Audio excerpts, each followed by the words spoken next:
This is a nice cheap 24mm. You will not find many 24mm lenses for this price. If you're looking for a good 24mm and you see one of these at the right price, it's a good lens, so grab it and I don't think you'll regret it.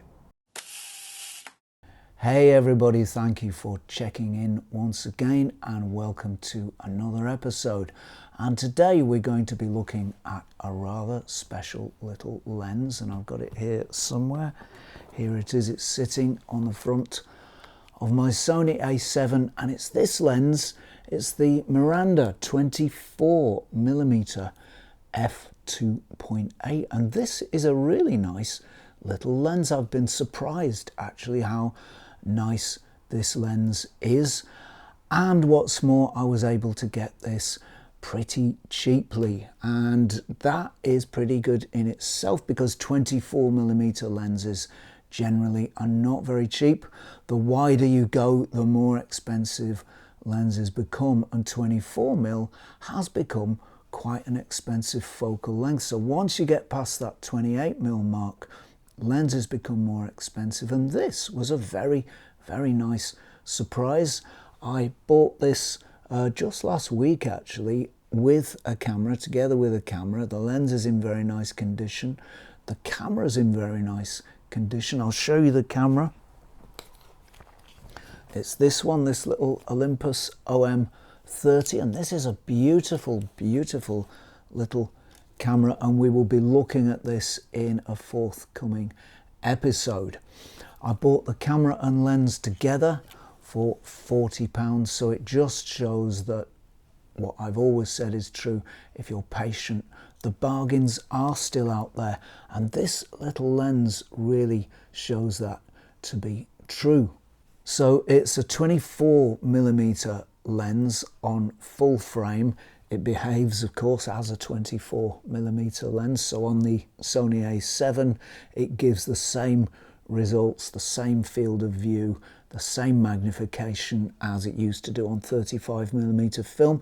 If you put this onto an APS-C camera, then you will have effectively a 35mm lens. It will behave as a 35mm would on full frame, and it will also go a little closer, about a third closer. The effective minimum focus distance is decreased, so you can effectively, because of the magnification factor, you can get to very small distances indeed. This is not a macro lens, even though it does say macro on it. It's not a macro lens, but it does shoot very close on full frame. It gives a magnification of about 1:3 or 1:4, so it goes pretty close, pretty much like my old Carl Zeiss Jena Flectagon. Actually, it's a very similar lens in terms of minimum focus distance, and you can make some nice close-ups with this lens even on full frame. On APS-C, as I say, because of that magnification factor, it shoots about a third closer. If you put this lens on a micro four thirds camera, it becomes effectively a 50mm lens. It gives you the same effective field of view as a 50mm lens would on full frame. So it's a really good lens for that. If you're a micro four thirds shooter, bingo, this will give you a focal length equivalent to 50mm on full frame. And lenses of that length are not easy to find for micro four thirds at a budget price. Now, back in the day when it was new, this was a budget lens. The Miranda name was owned by the Dixon's retail chain, and they sold a lot of reasonable quality gear, but budget gear for photographers who didn't want to spend too much, but who did take their photography seriously. So this was sold in one of the Dixon's shops many years ago. It's in OM mount. Although it was a budget lens back in the day, it goes for around, I would say, 70 to 100 pounds these days. So it's not a terribly cheap lens anymore. It is a cheap lens if you want a 24mm vintage lens, though. That is a very cheap price for a 24mm vintage. So even at, 70 to 100 pounds, this lens is still a pretty good bargain. let's have a closer look. So here's the lens on the camera, and you can see straight away what a small lens this is. It really doesn't take up much space at all. It really doesn't have too much length to it, and even with an adapter on the lens, it doesn't make the camera feel or look unbalanced or too nose heavy. So it has a very nice balance, and it's a very nice size. You can see that this one's in very nice condition. I don't think it's done much work over the years. It's still got its sticker of quality, the past sticker on it somewhere. I think it's around the other side. There it is. It's a fairly short focus throw of about 180 degrees, or just shy of 180 degrees. And the focus ring has this nice knurled rubber covering on it, and it's very easy to find when you've got the camera to your eye and you need to find it just with your hand.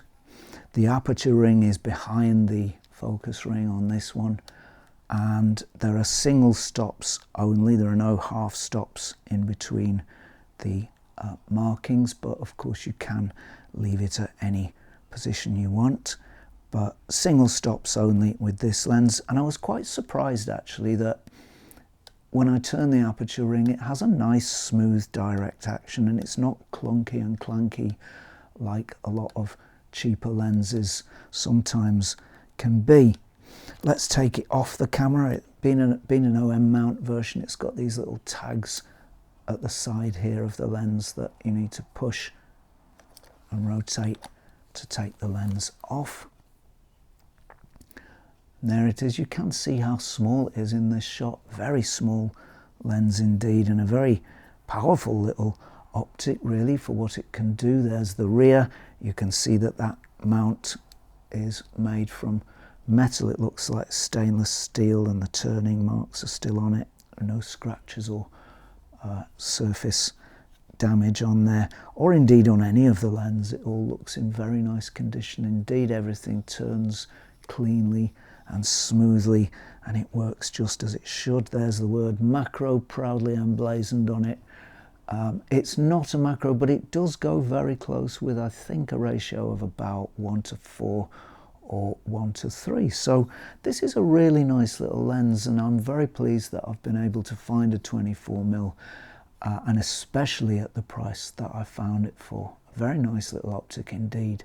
So how does it shoot? Well, really, really well, actually. This is a really sharp lens. If you like your images sharp, this lens is for you. It's very, very sharp, wide open, and you can shoot it wide open all day long. It's one of the sharpest vintage lenses I've ever shot, and its sharpness is really quite astonishing, actually. Well, I was astonished anyway. Wide-angle lenses do have an inherent advantage when it comes to sharpness. The wider a lens is, the more inherently sharp it will be, but still I was very surprised by the level of sharpness this little humble little optic can give. If you stop it down, it gets even sharper. It gets bitingly sharp when stopped down, and I was astonished by the level of sharpness this lens can give. If you're short of a razor, don't worry, you can have a shave with this lens if you stop it down to f8. That's how sharp it is, and I was absolutely astonished by it. Also, if you stop down to f8, you're going to get massive depth of field, so everything from around about 2 meters right the way out to infinity is in focus. So stop down, this lens turns your camera into a point and shoot camera. Well, almost anyway. You can set it to around about 2 meters, just over 2 meters, and you get enormous depth of field, and it really is almost like having a point and shoot camera with you, in that you don't need to think too much about focusing. So it's a great street lens from that perspective. It's not a macro lens, but it does shoot really close to its subject, and I'd estimate the magnification to be about 1:3 or 1:4. It's a similar sort of close to my Carl Zeiss Jena Flectagon lens. That has a minimum focus distance of 25 centimeters, or 20 centimeters I should say. This one has a minimum focus distance of also of 20 or just under 20, but it feels closer because it really does get very, very close indeed. And you can make some really big close-ups of, you know, whatever you want with this lens. You really can get very close, and when you go so close you get loads of blur. This lens becomes a blur monster at its minimum focus distance, so much so that you'll probably need to stop down. But a very versatile lens. I had lots of fun shooting very close, right at the minimum focus distance, and you do get some beautiful effects at that distance. And you know, it fascinates me just to play around with a lens and see what it can do. This one's really good at shooting close, and I had a lot of fun with it doing that. Now this is a 24mm f2.8 lens, so it's not a natural blur monster, and it's not going to make you mountains of blur in the same way that a 51.4, for example, might. But it does make some blur, even at longer distances, up to about a meter or maybe a little more than that. This lens will make you some blur if you shoot wide open, and it's lovely blur as well, really nice, really soft. So the blur is actually really nice, and I'm pleased to say it has some swirl in the background. Not very much, just a little hint at the edges and the corners. You can see where the bubbles from point light sources become sort of squished elliptical shapes. You can see that blur beginning, so that swirl rather beginning. So I do like a lens with a bit of swirl, and this is one that can do it. It's got a beautiful colour palette, really, really nice. Some of these Miranda lenses have beautiful colour palettes. The 50mm f2 is the same. This one has a very nice colour palette indeed. Overall, it generally has a cool look, and it gives blue in the shadows, which I really like. Actually, I don't quite know how it does it. Something to do with the coatings and the glass, but this is a lens that gives blue in the shadows, a beautiful look, and it can give something approximating to film light colours as well. At least that's how it seemed to me when I looked back at these images. Colours beautifully balanced. It's generally a cool sort of look, so it emphasises the blue end of things, but reds and oranges and browns are beautifully represented too. I was glad to see at this time of year, the autumn. Colours have plenty of strength and depth with just the right amount of saturation, not too much, not too little, and generally colours are really, really pleasing from this lens. One of the nicest lenses for colour that I've shot in a good long while. Contrast is not particularly strong. It's a little bit hazy. It has a little bit of a hazy feel at f2.8 fully open, and it does catch the sun. It will drop if it catches the sun at the wrong angle, so you can use a hood to prevent that.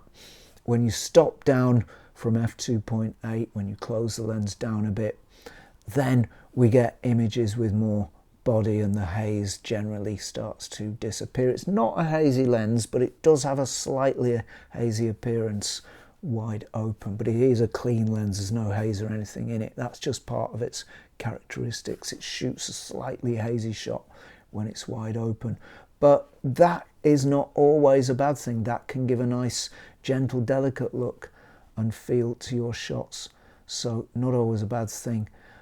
And it does gain some more solidity as you stop it down. There's quite a bit of chromatic aberration from this lens in the corners and at the edges. You can see it very clearly wide open, and I think that's partly actually what contributes to this lens's cool look. It does have quite a bit of purpley sort of hue coming off the edges, any edges in the back of your shot.